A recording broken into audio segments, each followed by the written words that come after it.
Sobre esse assunto, a gente vai trazer para a nossa conversa agora o governador do Rio de Janeiro, Cláudio Castro, um dos governadores que decidiu assinar esta carta. Boa tarde, governador, bem-vindo. Governador, já começo lhe perguntando, porque quando surgiu a carta que ela foi divulgada, muita gente ficou surpresa com a assinatura de governadores alinhados ao presidente Jair Bolsonaro. Foram 3, dentre eles o senhor. A sua assinatura e o seu posicionamento em relação a esse tema significa um descolamento das ideias do presidente Bolsonaro? Muito boa tarde a todos. Agradecer a oportunidade de estar aqui falando. Acho que esse tema é um tema que, independente de ser aliado ou não se concorda e não se discorda de tudo. É um tema que realmente eu não concordo. Essa fala de que a culpa é dos governos estaduais pelo aumento, ela não é real. O aumento, para ser culpa dos governadores, teria que ter tido um aumento na alíquota do ICMS, e nós sabemos que lá no Rio de Janeiro, pelo menos, há mais de 10 anos não tem aumento da alíquota do ICMS. O preço do combustível realmente está alto, o imposto é alto, e isso é óbvio, e o que eu tenho defendido é que se haja um diálogo, para que nós possamos olhar a cadeia inteira dessa gasolina até sair o petróleo, desde a saída do petróleo até que chegue-se na bomba, e aí sim fazer uma revisão desses preços, e se o Estado tiver que baixar um pouco, também dê a sua dose de contribuição. O que não pode é o Estado baixar o imposto e isso não se refletir na bomba, porque as margens do resto da cadeia seriam aumentadas. Então, em vez de falar que a culpa é de um, a culpa é de outro, o que eu tenho defendido é que se haja um diálogo para que todo mundo abra a mão um pouquinho e a gente possa, na prática, diminuir para a população, que é o que realmente importa. Tá certo. Governador, vamos incluir os nossos analistas nas perguntas também para fazer essa entrevista, como é costume no 360, de uma forma ampla. Eu vou chamar do Rio de Janeiro o Leandro Rezende para iniciar aqui entre os analistas a entrevista. Vai, Leandro, é com você. Obrigado, Tainá. Governador, obrigado por estar conversando com a gente também. Na semana passada, o presidente Jair Bolsonaro falou da SEDAI na Assembleia Geral da ONU como um ponto positivo do governo federal. Queria perguntar para o senhor, governador, quanto que a população aqui do Rio de Janeiro vai perceber melhorias no abastecimento de água e esgoto com a concessão da SEDAI? E se no verão agora, a gente já está com altas temperaturas aqui no Rio de Janeiro, a população ainda vai continuar sofrendo com o problema da geosmina. Dá para dizer que 2022 vai ser um verão sem geosmina aqui na água dos cariocas e fluminenses, governador?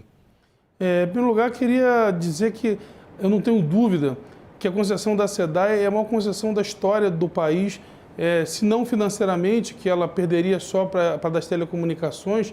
Eu não tenho dúvida que da maneira multidisciplinar que ela é, uma concessão que fala de ambiente, que fala da universalização de água, universalização de esgoto, de infraestrutura, de empregabilidade. Eu não tenho dúvida que essa é a maior concessão da história do país.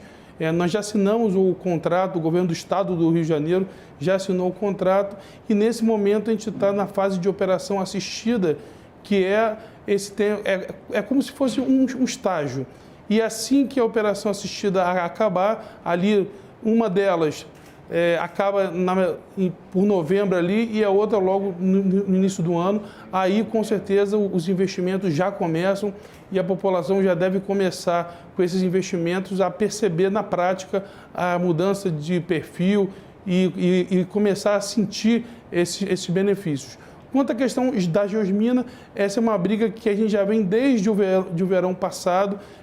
O governo do estado, com a SEDAI ainda, já estava fazendo paliativos, mas a grande solução da geosmina é a limpeza de rios, é o tratamento de esgoto adequado, esse esgoto não ser jogado in natura, e isso só realmente, definitivamente, a gente só vai resolver quando começar o trabalho da concessão. Eu creio que nós temos uma grande possibilidade de não sofrermos com a geosmina pelo que já foi feito, mas definitivamente só depois que esses investimentos começarem. Bem, Renata Agostini. Governador, boa tarde. Eu queria retomar o tema sobre preço da gasolina? Porque em 12 meses, essa alta, a gente está falando aí de cerca de 40%. A população está sentindo, está preocupada e esse tema não vai ser deixado de lado, pelo menos no curto prazo. O senhor já falou de cara, não concordo com a postura do presidente de colocar a culpa nos governadores. Pois bem, o que os governadores podem fazer para contribuir na solução dessa alta que tem pressionado tanto? Tem algum tipo de solução? Porque a nota em conjunto, foi um posicionamento contra o discurso do presidente, que inclusive está colando na população. Mas o que mais pode ser feito do ponto de vista de contribuição dos governadores ou de tentar encaminhar uma solução com o governo federal? A gente tem que entender que o valor da gasolina é uma coisa, o aumento é outra. Mais uma vez, o aumento não tem nada a ver com os governos estaduais, até porque não houve aumento da alíquota de ICMS. Isso é muito simples. Se não houve aumento de alíquota, o aumento não é de forma alguma culpa dos governadores. É a nova política de preços da Petrobras. Agora, o ICMS alto contribui com o valor alto do combustível?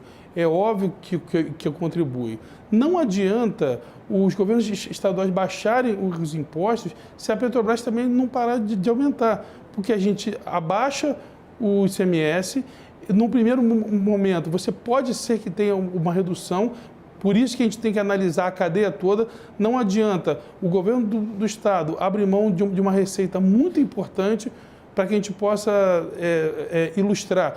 No Rio de Janeiro hoje, 15% do orçamento do Estado é o ICMS dos combustíveis, então é uma receita que faz muita falta para um Estado que já está em recuperação fiscal, já tem toda uma dificuldade. Se o governo federal, no mês seguinte, não o governo federal, desculpa, se a Petrobras, no mês seguinte, aumentar outra vez o combustível. A gente sabe que o dólar está alto, que o barril do petróleo está alto, mas há de se ter um diálogo para que a gente possa diminuir na cadeia inteira e a Petrobras parar de repassar todo o aumento, senão a gente abaixa aqui e depois aumenta outra vez de acordo com a política de preço da Petrobras. Yuri Pita, você também tem pergunta para o governador, então vai lá. Obrigado, Tainá. Boa tarde, governador. Obrigado por estar conosco aqui.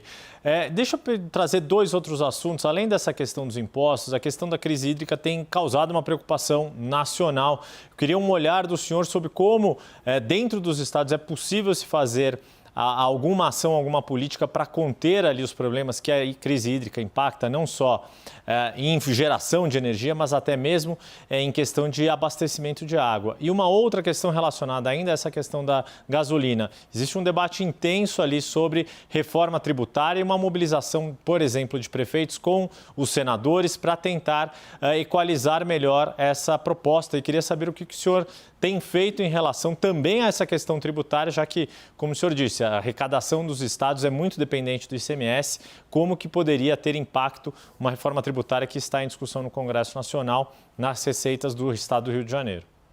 Sobre a crise hídrica, eu montei semana passada um comitê para que nós pudéssemos saber a real situação do Rio de Janeiro. Até quarta-feira que vem agora, eu já vou ter esse primeiro levantamento do que nós podemos fazer. Com certeza uma campanha conscientizando nós faremos, mas também eu já falei que o que o Estado puder fazer para contribuir, fará. Agora no Rio de Janeiro, na próxima quinta-feira, vai ser inaugurada a GNA 1, que vai jogar no sistema 1.300 megawatts de energia. Então, isso com certeza, apesar de ser um investimento privado, é algo que já vai ajudar demais nessa crise hídrica. Especialistas dizem que 5.000 megawatts seria o suficiente para resolver de uma vez e 1.300 já vai estar sendo inaugurado no Rio de Janeiro na próxima quinta-feira.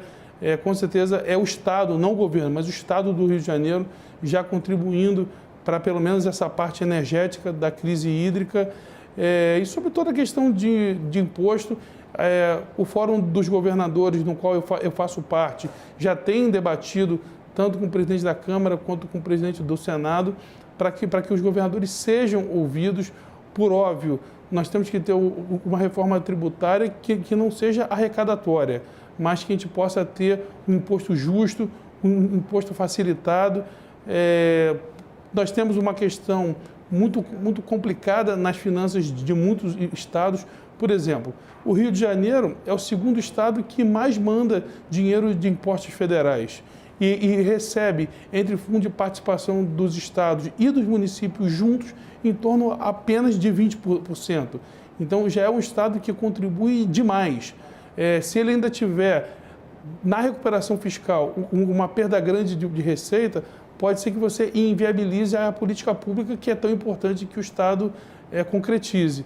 Então, tem que ter um diálogo muito criterioso e com muita calma para, em nome de simplesmente entregar uma reforma, não seja uma reforma nem que prejudique o empresário e a população e que também não quebre os governos.